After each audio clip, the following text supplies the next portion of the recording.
Students, मैं आनंद विवेक आपके सामने फिर प्रस्तुत हूँ कक्षा 8 के लिए व्याकरण हिंदी व्याकरण में पढ़ाने जा रहा हूँ, जिसका पहला पाठ है भाषा, लिपि और व्याकरण।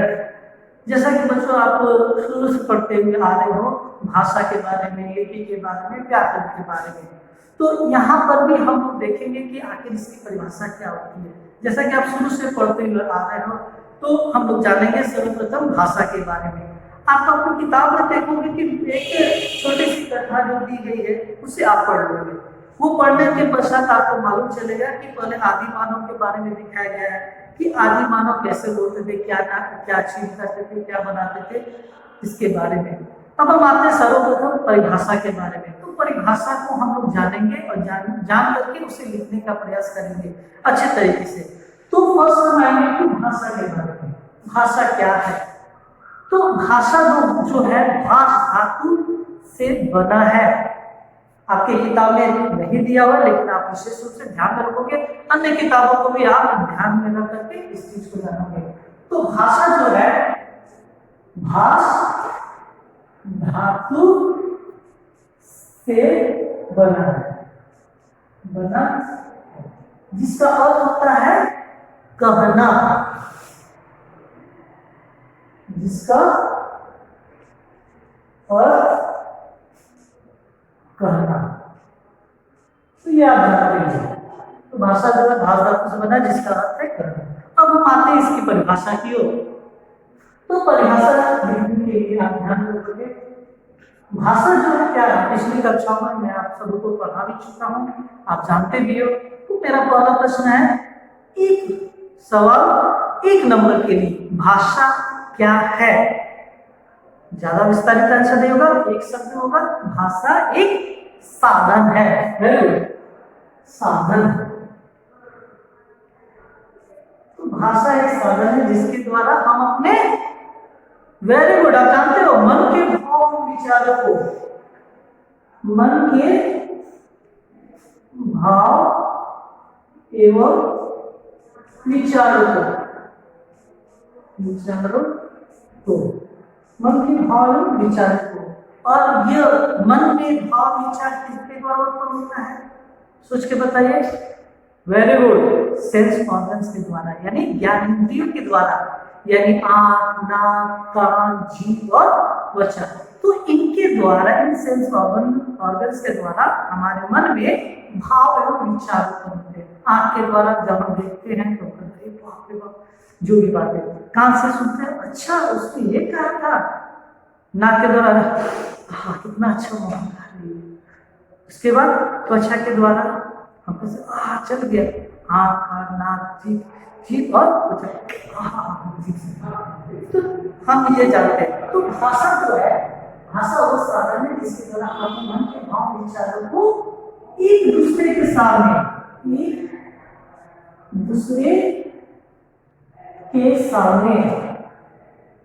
सामने प्रकट करते हैं, उसे हम भाषा कहते हैं। और हम जानेंगे कि भाषा के दो रूप हैं। पहला मौखिक रूप और दूसरा बताइए लिखित रूप। ये सभी आप जानते हो, लिखित। अब ये जान जाओ कि मैंने पहले भी बताया है कि आपके जब भी भाषा की बातें आती है तो आपके मन में दो रूप होने चाहिए। पिछली कक्षा में पढ़ चुके हैं, कौन कौन? मौखिक और लिखित। Very good. उसी तरह हम लोग देखेंगे मौखिक भाषा की परिभाषा। हम जानोगे कि मौखिक भाषा वह साधन है जिसके द्वारा हम अपने मन के भाव विचारों को एक दूसरे के सामने बोलकर प्रकट करते हैं।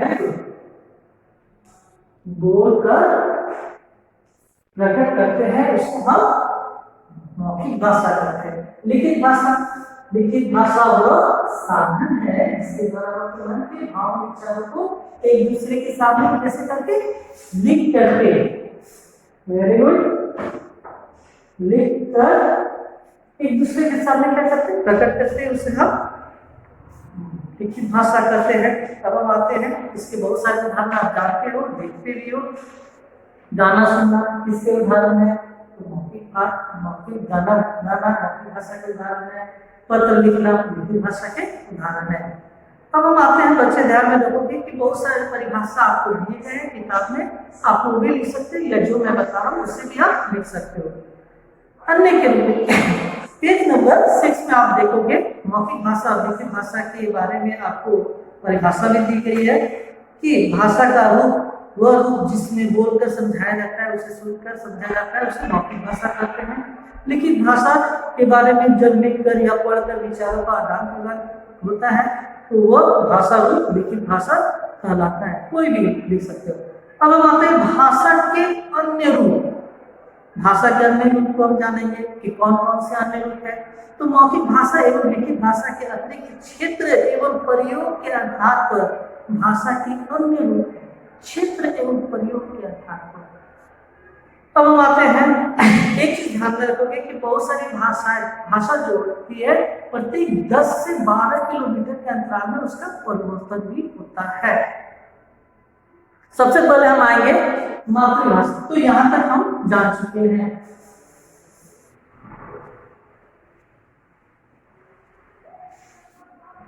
अब हम आते हैं फर्स्ट मातृभाषा।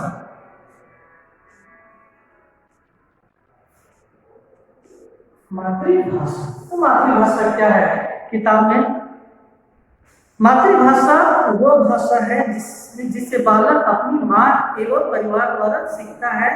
बालक के परिवार में बोली जाने वाली भाषा ही मातृभाषा कहलाती है।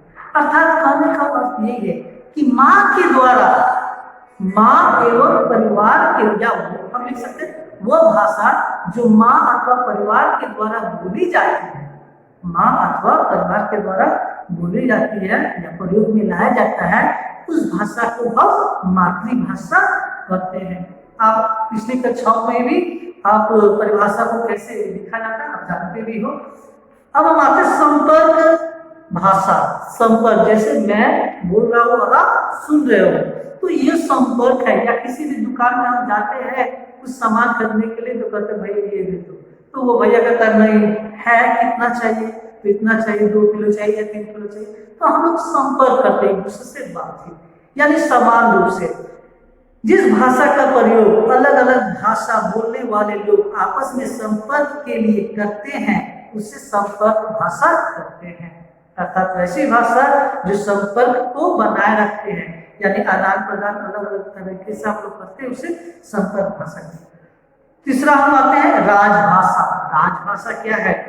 तो सरकार के कार्यालयों में कामकाज के लिए जिस भाषा का प्रयोग होता है उसे राजभाषा कहते हैं। यानी कि सरकार के द्वारा किए गए कार्यालयों में काम या कामकाज के दौरान में जिन भाषाओं का प्रयोग करते हैं उसे हम राजभाषा कहते हैं। और यह 14 सितंबर 1949 को भारतीय संविधान द्वारा हिंदी को राजभाषा घोषित किया गया है। यानी हिंदी जो है एक राजभाषा के रूप में है और इसे 14 सितंबर 1949 को पारित किया गया है। 14 सितंबर 1949 ईस्वी को संविधान के द्वारा राजभाषा को मान्यता प्राप्त हुई। राजभाषा को मान्यता प्राप्त हुई। और तभी, और आपको यह भी जानना जरूरी है कि 14 सितंबर को ही हम क्या करते हैं, हिंदी दिवस के रूप में हम लोग मनाते हैं। तो हर वर्ष 14 सितंबर को हम लोग हिंदी दिवस मनाते हैं। अब हम आते हैं मानक भाषा। मानक भाषा के बारे में हम लोग जान जाए।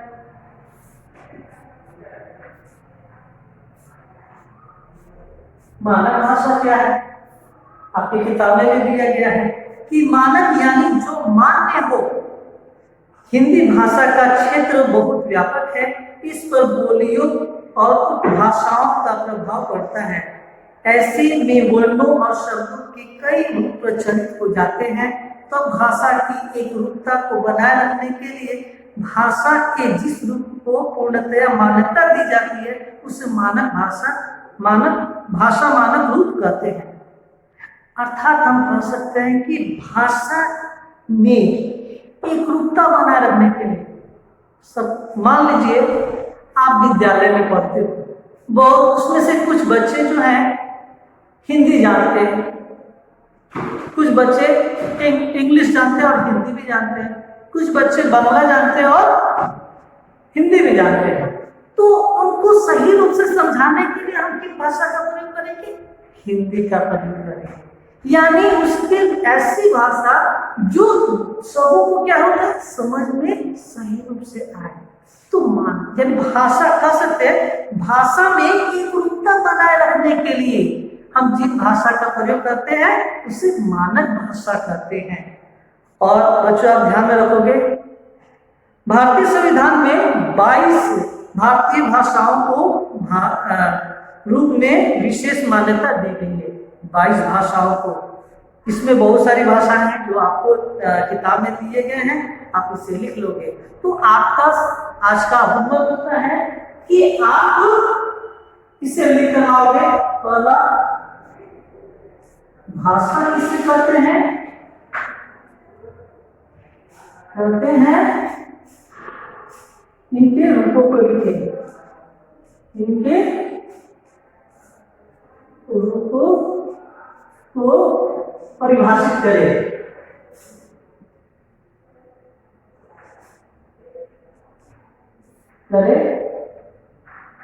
और दूसरा प्रश्न है, मातृभाषा किसे कहते हैं, मानक भाषा किसे कहते हैं, राजभाषा किसे कहते हैं।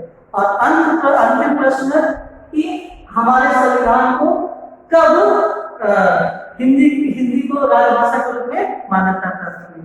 बच्चे ये भी ध्यान रखोगे, इसे सभी आप अपने कॉपी में लिख लोगे। और अंत में मैं यही कहना चाहूंगा कि आप इस चैनल को सब्सक्राइब कीजिए और अपने दोस्तों में शेयर कीजिए। आज के लिए इतने तक के लिए धन्यवाद।